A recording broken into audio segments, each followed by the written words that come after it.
বন্ধুরা, কাল বানাবো বিউলির ডালের বড়ি। তার জন্য আমি এখানে দেখুন 2 কিলো বিউলির ডাল নিয়ে নিয়েছি। এটা সারা রাত ভেজানোর জন্য আমি এখন খুব ভালোভাবে ধুয়ে এটাকে ভিজিয়ে দেব। এই যে দেখুন বন্ধুরা, এটা আমি কলের নিচে রেখে দিয়েছি আর খুব ভালোভাবে যতক্ষণ এই সাদা জলটা আসবে ততক্ষণ আমি এটা ধুতে থাকবো, যতক্ষণ না পরিষ্কার জল আসবে। এইভাবে খুব ভালোভাবে কষলে কষলে আমি এই ডালটাকে ধুয়ে নেব। এটা ধুলা হওয়া বিউলির ডাল, এটা খোসাটা না, খোসাওয়ালাটা না। সেইভাবে আমি দেখুন একবার একবার করে, এই দেখুন কিরকম সাদা জল, দেখুন এই পুরো সাদা জলটাকে আমার ধুয়ে ফেলতে হবে। এই যে আবার আমি ধোবো।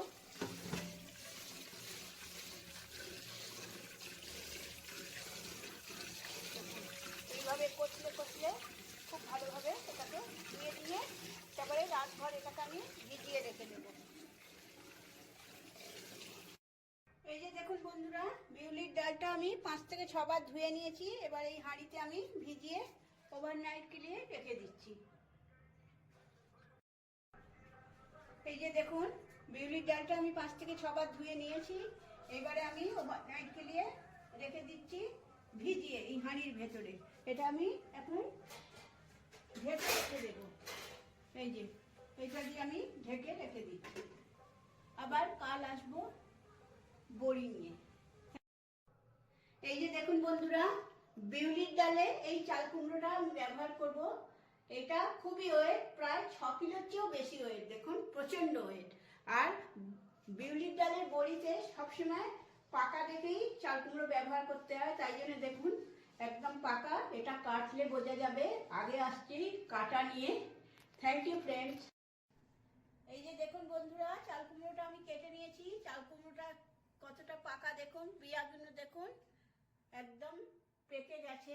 এবার আমি এটাকে চাকু দিয়ে কেটেছি আর এই বটি দিয়ে এই খোসাগুলো ছাড়িয়ে দেব।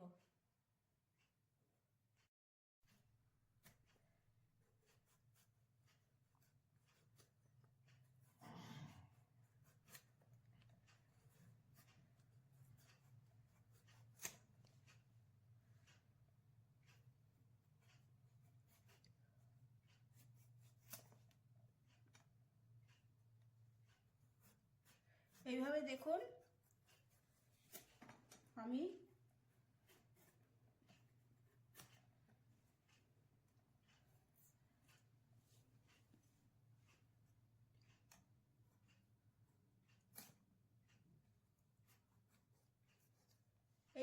সব খোসাগুলো ছাড়িয়ে দেব। আর তার আগে এই যে এই বিয়ার এইটা আমি বাদ দিয়ে দেব।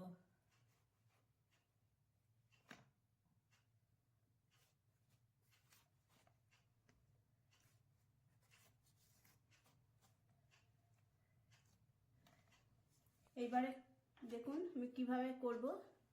থালাটা নিয়েছি, এইভাবে নিয়ে আর আমি এইটার সাহায্যে এটা ঘিষে নেব।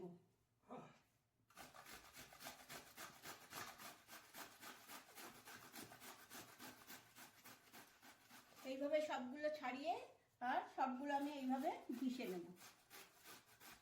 এইভাবে দেখুন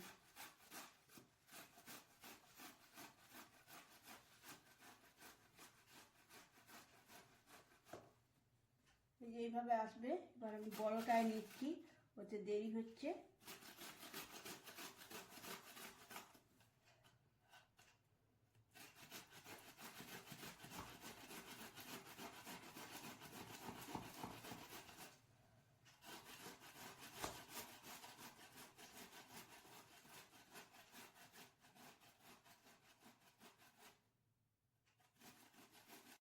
পুরো ছিলকাগুলো ছাড়িয়ে আর এইটাতে ঘিষে নেব।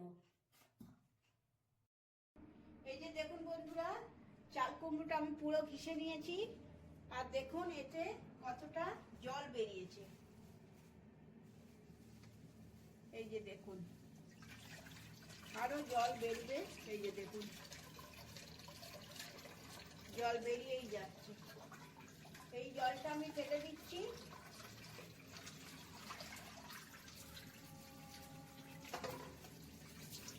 এটাকে আমি খুব ভালোভাবে চিপে নেব। এই যে দেখুন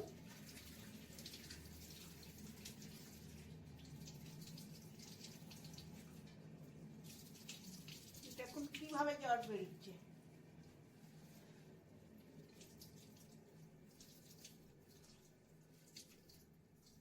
এবার আমি এই চাল কুমড়োকে খুব ভালোভাবে ধুয়ে নেব, যাতে এর একটা কষ্টাপণ থাকে সেই জিনিসটা চলে যাবে।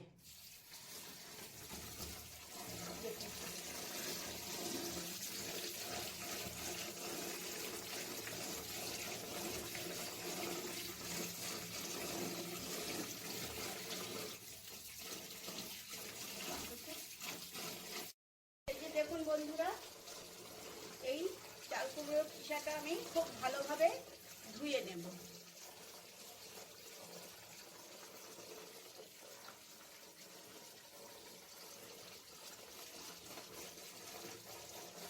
নিচে জালতি রেখেছি, জল পড়ে যাচ্ছে, আর এদিক থেকে আমি জল দিয়ে ধুয়ে যাচ্ছি।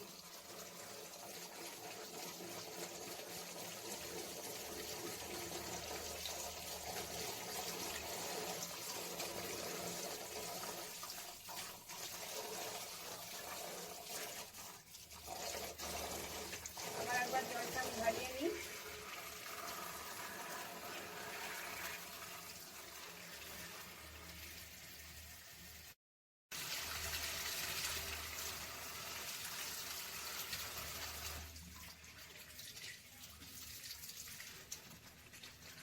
আবার একটু আমি ধুয়ে নেব। এইভাবে আমি কুমড়োটাকে খুব ভালোভাবে ধুয়ে নেব।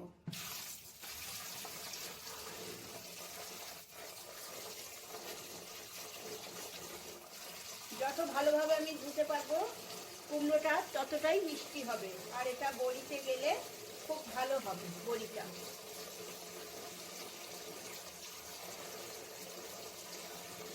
এতটা দেখাচ্ছে, কিন্তু কালকে যখন দেখবেন খুবই অল্প হয়ে গেছে। এই পুরো জলটা আমি ঝরিয়ে একদম এটা শুকিয়ে নেব।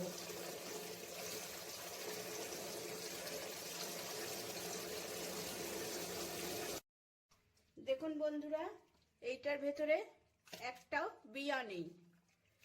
একটাও যাতে আপনারাও যখন করবেন যাতে বিয়া না থাকে। আর একবার আমি ভালো করে ধুয়ে নিচ্ছি। ঠিক এইভাবে ঘষে ঘষে আমি ধুয়ে নেব।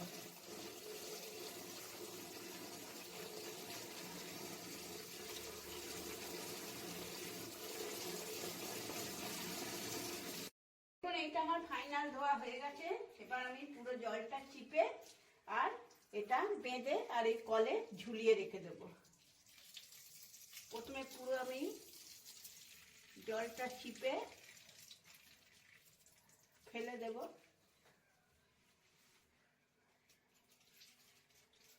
কারণ এতে আমার একটুও জল চাই না, তাহলে বড়ি আমার খারাপ হয়ে যাবে। তাই একদম শুকনো এটা চাই।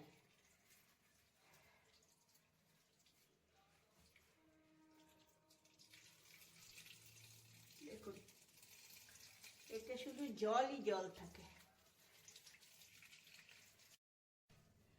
এই যে দেখুন বন্ধুরা, পুরো জলটা ঝরিয়ে নিয়েছি। দেখুন কটটুকুনি হয়ে গেছে, এটা আরো কমে যাবে, এতে আরো জল আছে। তো রাতভর এটা আমি এইভাবে কলে ঝুলিয়ে রেখে দিচ্ছি, এই যে বেঁধে।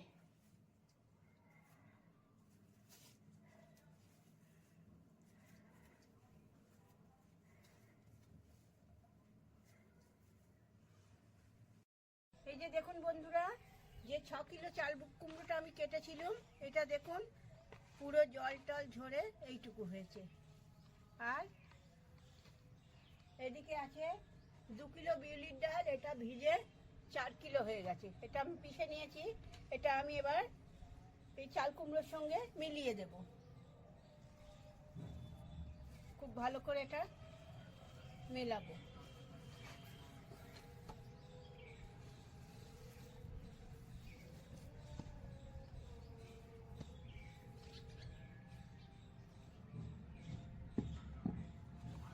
দেখুন এইভাবে আমি খুব সুন্দর করে চাল কুমড়োটা পুরো ডালের সঙ্গে মিলিয়ে নেব। এতটা বড় জায়গা হবে না, তাই জন্য আমি এই প্লাস্টিকের গামলায় এবারে মেলাচ্ছি। দেখুন খুব সুন্দরভাবে এই চাল কুমড়োটাকে আমি মিলিয়ে দেবো।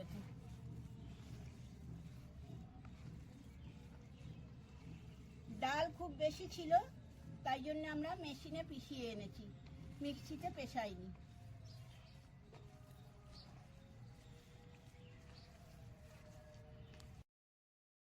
মশলাতে এবার মেলাবো আদা মৌরি বাটাটা। এটা অনেকটা আছে, এটা আমি পুরোটা মেলাবো না। এই যে এটা আমি মিলিয়ে দেবো। এবারে মিলিয়ে দেবো সামান্য লবণ। লবণটা হালকাই দেব, কারণ ঝোলে তরকারিতে লবণ যাবে, তাই জন্যে। দেখুন এবারে খুব ভালোভাবে আমি এটাকে মিলিয়ে নেব।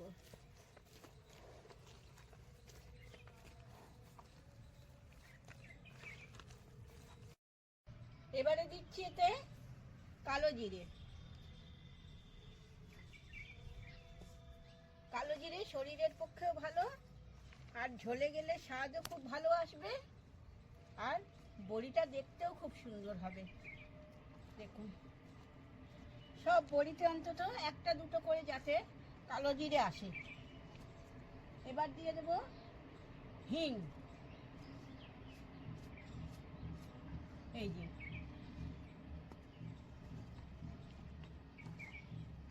এবারে এগুলো খুব ভালোভাবে আমি মিলিয়ে নেব। তারপরে অল্প অল্প করে ফেটিয়ে বড়ি দেওয়া চালু করব। আমি অল্প অল্প করে নিয়ে ফেটিয়ে নেব, কারণ পুরোটা একসঙ্গে ফেটিয়ে রাখতে পারবো না। এই যে দেখুন, যত এটা সাদা হবে তত এটা ফুলবে।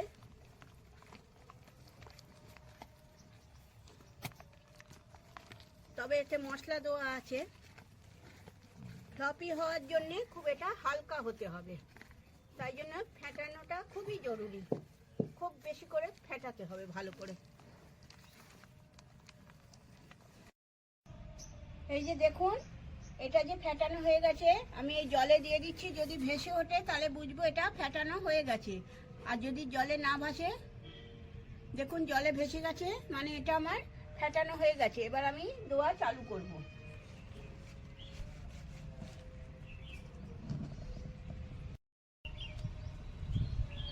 ঠাকুরের নাম নিয়ে এই প্রথম দোয়া চালু করলুম।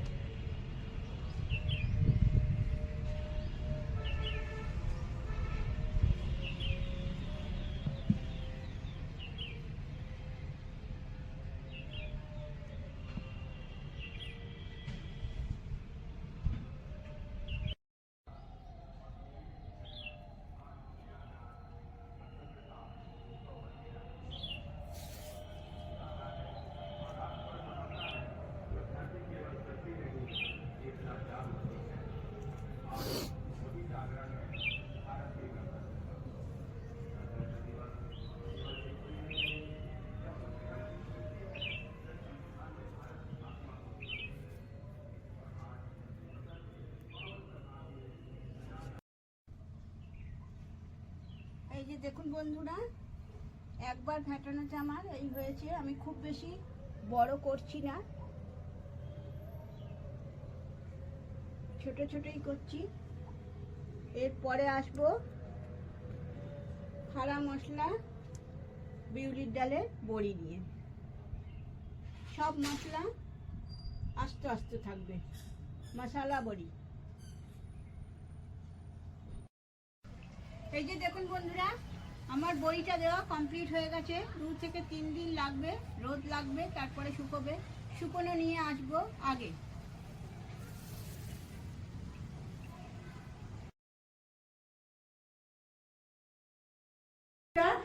দেখুন আমি যে বড়িটা দিয়েছিলাম, কাপড়ে দিয়েছিলাম, সেই কাপড় থেকে শুকানোর জন্য তুলে তুলে দিয়ে দিয়েছি। বড়িটা আমি দেখুন শুকিয়ে গেছে। আর 2 কিলো ডালের বড়ি দেখুন, এতে আমার চাল কুমড়ো আছে, এই দেখুন এতটা আমার বড়ি হয়ে গেছে। প্লিজ বন্ধুরা এইভাবে আমার রেসিপিটাকে একবার করে দেখবেন। বড়িগুলো খুবই ভালো সুস্বাদু আর ঝোলে গেলে খুবই হালকা হয়ে যায়। Thank you friends.